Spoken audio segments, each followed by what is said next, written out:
With the release of the Cayo Perico Heist, we got one hell of a way of making money, because people are getting their heist done within 40 to 50 minutes if they know what they're doing. And well, that's at least $1 million every time that they do it. So you really have to wonder, is this going to be nerfed? And if so, how? Let's discuss. There are two primary issues, the lack of prep missions and the finale itself, where you can just basically run past everyone, kill 2 guys, and that's it. The lack of prep missions is primarily because of how optional most of them are. There's a total of 6 different approach vehicles, but you only need one of them to make the other 5 optional. Then there are the 3 equipment preps and the 1 weapon loadout, and you're off to the races. The only real nerf that they could give to the prep missions is by making changes in the finale. So for example, the armored prep will actually make sense to do. But even then, it can still be worth to do it right now if you don't tend to go for headshots. But then again, they don't have that much health anyways. The finale is probably the place I would even dare to say is too easy. The fact that you can run past pretty much everyone is not how Rockstar intended this heist to be played. But yeah, people will always find the fastest and most efficient way to do stuff, and this finale is no different. I don't think much can be changed about this to really slow people down. Maybe if they were to randomize the enemy spawns, it would make everything at the very least a little bit more interesting and or challenging. When they nerfed the casino, it was a very small change that didn't really change anything at all. If anything, it made people look for even faster ways to complete the heist, which ended up happening. So good job on that one.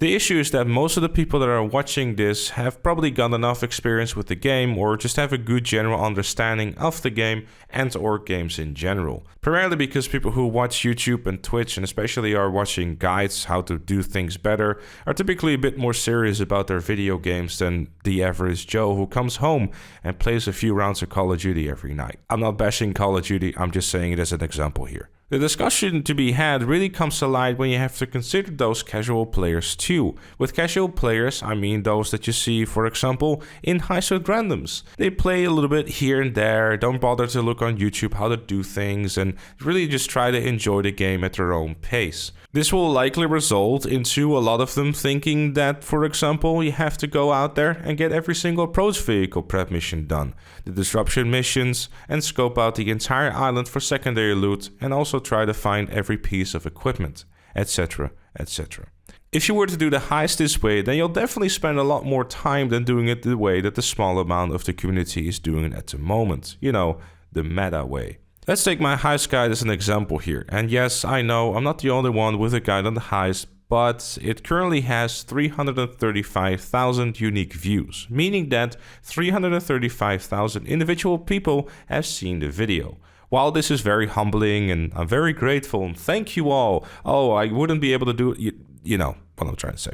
It also does highlight how little people know about the current meta in terms of the strats. GTA Online's player base on Steam alone has an average daily player count of about 100,000 people, and it doesn't include all the console players, the social club and Epic Game version. The Cayo Perico Heist is set up in such a way that you can use a variety of ways to approach your heist, and personally I think we just simply found the most effective way, and I don't really see it getting nerfed.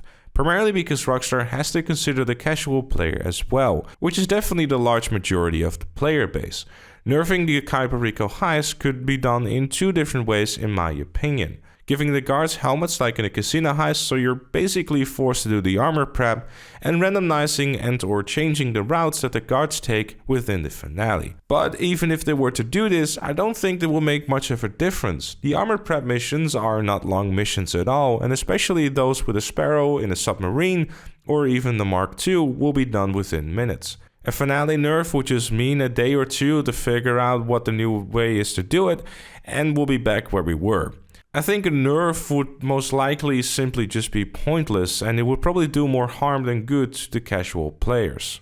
The other question that I personally ask myself is the prices for future DLCs after this new influx of easy money, as well as the fact that businesses have essentially just been rendered useless. Why would you bother going to your arcade to fill up your biker business or bunker for a measly $200,000 in 2 hours time? It doesn't make a lot of sense when at the same time you could probably do 1 or 2 prep missions and you'll be on your way to making another $1 million to your bank account. Yes, you could argue that since they're passive businesses, they're still worth running in the background, but at the same time, I always forget about them personally, and I'd rather just do a heist than drive a postal van, a June FAV, or hear Merryweather scream in my ear for the third time in a row. Show's over, clown! With the ability of making $1 to $2 million in less than an hour on your own, you create a bit of a spike in the amount of money that people will have. Now obviously, we still have to consider the casual players, but I've seen some pretty big numbers being thrown around with how much people have made since the heist came out. And obviously, feel free to post yours in the comments below, by the way, because I'm curious and I'm allowing you to have a humble brag. For this reason, I wouldn't be surprised if there were to be a rise in prices for stuff once again in the next DLC.